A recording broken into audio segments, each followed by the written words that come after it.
안녕하십니까. 원주 하늘숲교회에서 진행하는 새벽기도에 오늘 수요일날 말씀을 함께 나누도록 하겠습니다.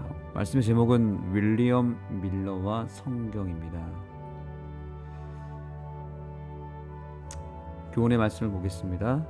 하나님은 윌리엄 밀러를 통해 재림에 대한 진리를 재발견하게 하셨다. 그는 성실한 연구를 통해서 성경의 뜻을 이해하고 예언의 상징을 성경으로 해석하였다. 아멘. 윌리엄 밀러의 등장은 여러 가지 큰 효과와 또 놀라운 운동으로 나아갔습니다. 어떤 운동이 벌어졌는가? 바로 재림 운동이 일어나게 된 것입니다. 윌리엄 밀러의 여러 공과 과가 있는데 일단 공에 대한 부분을 말씀드리겠습니다. 윌리엄 밀러가 등장함으로 말미암아 재림운동이 일어난 것은 놀라운 공입니다. 그래서 그를 통해서 그 당시에 관심이 없었고 또 왜곡되었던 재림에 대한 실체가 정확하게 드러났습니다. 또한 그를 통해서 효과를 본 것은 예언의 말씀이 그를 통해서 해석이 되고 또 그 예언의 기별들이 숨겨져 있다가 다시 새롭게 드러나는 시대를 맞이하게 된 것입니다. 그 전까지는 재림에도 관심이 없었고 또 예언에 대해서도 큰 관심이 없었고요. 또한 왜곡되고 잘못된 해석이 많았습니다. 그런데 윌리엄 밀러를 통해서 예언에 대한 정확한 해석들이 나오기 시작했습니다. 그래서 사람들이 재림에 관심을 가졌고요. 특별히 2300주야라고 하는 다니엘서와 요한계시록에 나타나는 예언의 시간에 대한 해석들이 나타나기 시작했습니다.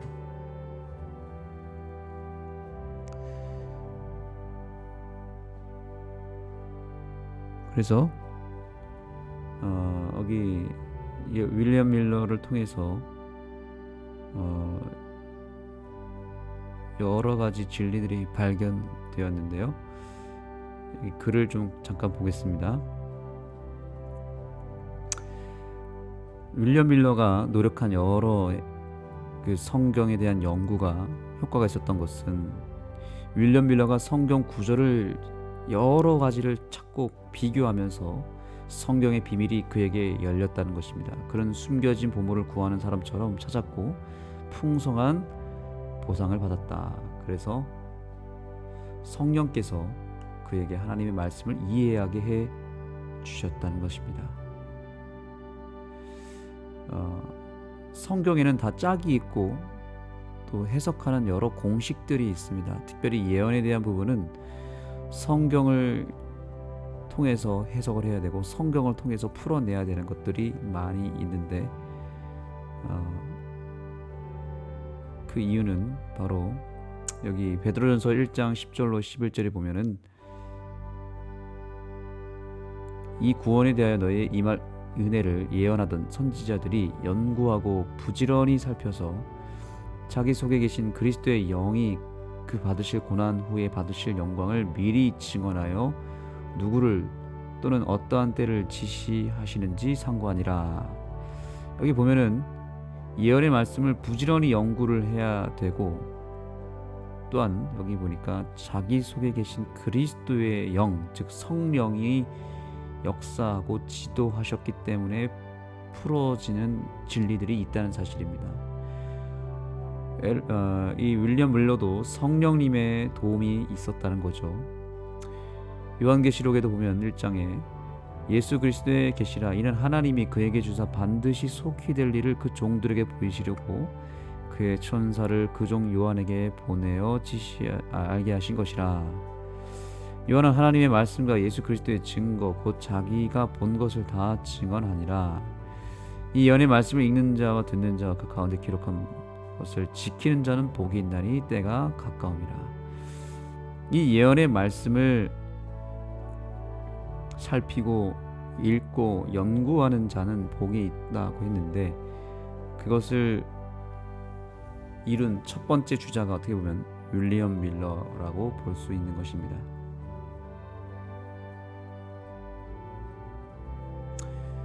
자, 여기 말씀해 보시면 예언서의 상징은 이해할 수 없는 신비가 아니다. 사랑의 하나님께서는 이 세상에 곧 펼쳐질 궁극적인 사건에 대해 대비하기 위해 우리에게 예언의 말씀을 주셨다. 이 예언의 말씀을 주신 목적은 마지막 시대를 꿰뚫어 보고 예수님의 재림을 준비하라는 목적으로 주신 것입니다. 그래서 윌리엄 밀러의 그 해석은 이러한 효과를 만들어낸 것이죠. 사람들이 이제 때가 가까웠으니 마지막 때를 준비하자라고 하는 그런 운동이 벌어진 것입니다. 그 자체는 너무나 좋았고 의미 있는 일이었습니다. 그런데 윌리엄 밀러의 그렇다면 실은 무엇이었는가, 과실은 무엇이었는가를 생각해야 됩니다. 우선 윌리엄 밀러는 예언 해석에 있어서 그 시기를 정확하게 맞춘 것은 사실입니다. 1844년이라고 하는 그 시간을 맞춘 것은 분명하게 잘한 것이고 정확한 것이었습니다. 그런데 그 2300주의 끝에 대한 부분이 예수님의 재림이라고 해석을 한 것입니다. 예수님의 재림의 때라고 믿은 것은, 그것은 한 가지 큰 오점이 된 것이죠. 그것은 예수님이 재림하시는 시기가 아니라 재림 전에 예수님이 하늘 성소에서 어떤 일을 하는지를 보여주고, 그리고 어떤 한 시점을 나타낸 건 사실이지만 그것은 재림이 아니었습니다. 그래서 성경은 분명히 말했죠. 그 날과 그때는 오직 아버지만 아신다고 그랬습니다.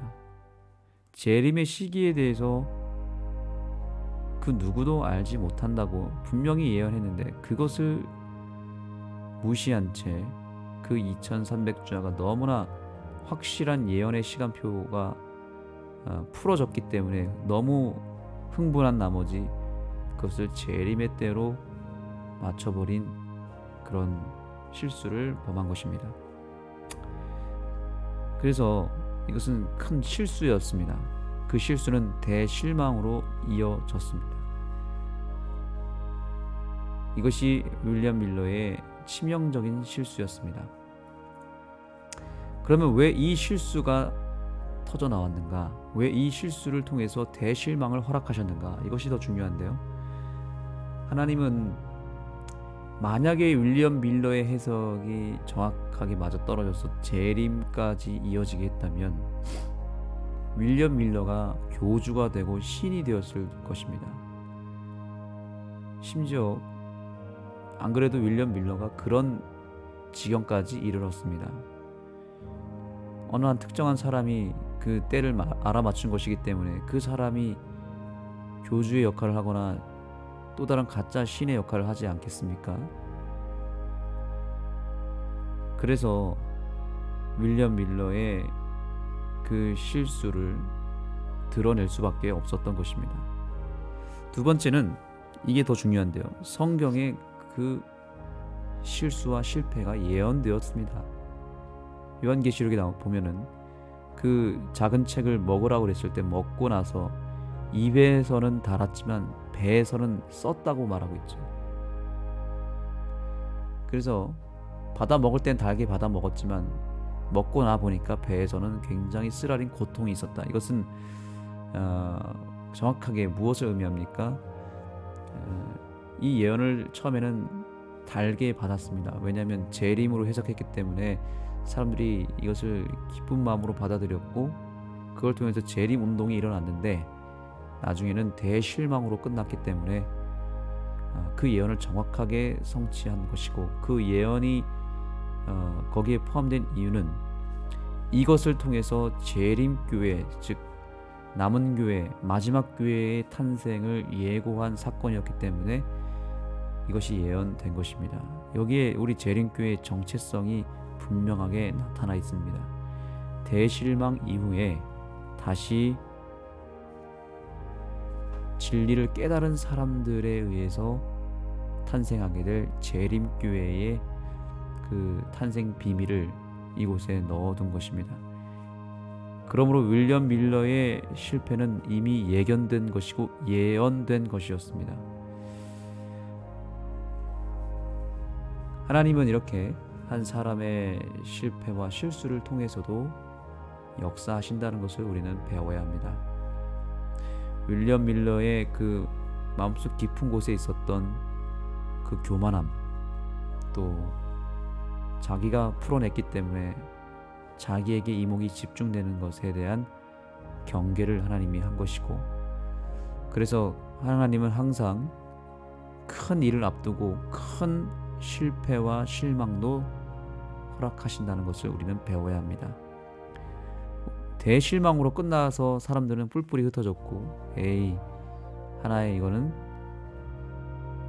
유행이었고 그냥 이벤트였다고 사람들은 생각했을 것입니다. 하나의 해프닝이었다. 그런데 그 실패 속에는 놀라운 하나님의 섭리가 있었던 것입니다. 성경의 역사를 살펴보면 하나님은 어떤 큰 일을 할 때 반드시 큰 실패의 골짜기를 먼저 지나가게 하십니다.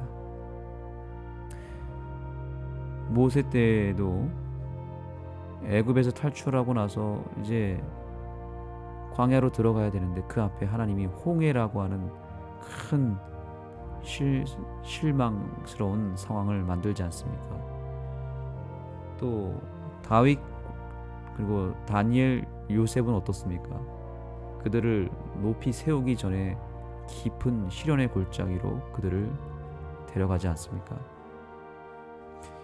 모든 그 역사는 항상 실패 속에서 또 실망 속에서 나타난다는 사실입니다. 예수님의 십자가도 마찬가지입니다. 예수님의 죽음을 통해서 모두가 실망했을 때 다시 승리, 부활을 마지막에 나타내심으로 그 예수님의 십자가의 죽음을 더 빛내지 않습니까? 윌리엄 밀러의 이 실패와 이 실수는 하나님의 놀라운 섭리였습니다. 그걸 통해서 재림교회가 탄생했기 때문입니다. 그리고 하나님은 항상 일을 하실 때 우리 인간의 내면에 있는 여러 죄악과 교만함과 이기심을 한꺼풀 완전히 벗겨내신 다음에 하나님의 영광을 드러낸다는 사실입니다. 항상 벗겨내십니다. 그래서 오늘날 우리도 우리 삶에 찾아오는 시련과 또 큰 실망스러운 일을 만났을 때 우리는 두 가지를 생각해야 됩니다. 하나님께서 이제 이것을 통해서 놀라운 역사를 또한 만들어내시고 내가 상상하고 생각지 못했던 역전의 순간, 그리고 하나님의 궁극적인 뜻을 펼치실 것이다 라고 하는 확신을 가지셔야 됩니다. 두 번째, 이걸 통해서 하나님은 내 안에 있는 죄를 벗겨내기를 원하시는구나. 내 안에 있는 교만함과 또 이기심과 내 숨어있는 죄를 드러내시고 벗겨내기를 원하신다 라는 것을 기억하고 오히려 이 대실망의 때를 믿음으로 나아가고 믿음으로 뚫어내야 되는 것입니다. 항상 모든 실패 속에 남은 무리가 있었습니다. 예수님의 십자가의 사건에서도 도망간 제자들도 있었지만 그걸 통해서 오히려 더 예수님을 믿고 따르고 더 예수님께 가까이 나아갔던 소수의 사람들이 있었습니다. 대실망이 있고 나서 다시 성경으로 돌아가서 깊이 하나님 말씀을 연구했던 사람들에 의해서 재림교회가 탄생합니다. 저와 여러분의 삶에 찾아온 여러 실패 속에서도 이제 이 실패가 끝나고 나서 하나님의 놀라운 거룩한 역사와 뜻이 펼쳐질 것을 확신하고 우리가 좋은 방향으로 긍정적인 믿음으로 이 실패를 해석하고 거기서 의미를 찾고 거기서 놀라운 하나님의 뜻을 발견하시기 바랍니다. 기도하시겠습니다. 하나님, 오늘 우리가 윌리엄 밀러를 통해서 그의 삶에 나타난 공과 과를 보여주시고 또한 그 사건을 통해서 재림 운동을 일으켜 주셨고 또 대실망을 허락해 주셨으며 그 과정을 통해서 재림교회가 탄생하게 되었음을 보게 해주셔서 감사합니다. 이제 저희가 그 교훈을 반면교사 삼아서 우리의 삶 속에서 나타나는 여러 실패와 어려움과 또 대실망을 어떻게 극복해야 될지를 생각하게 하시고 그 속에서 하나님의 뜻을 발견하고 그 속에서 우리의 교만함과 죄악을 벗겨내는 그런 삶이 될 수 있도록 역사하여 주시옵소서. 예수님의 재림이 얼마 남지 않았음을 늘 인식하며 마지막 때를 준비하는 우리가 되게 하여 주옵소서. 그러나 결코 재림의 시기를 정하는 그런 실수를 범하지 않게 하시고 항상 예수님이 재림하시는 날이 오늘이고 내일이라는 사실을 기억하고 매일 매순간 깨어있는 우리의 삶이 되게 하여 주옵소서. 예수님의 이름으로 간절히 기도드립니다. 아멘.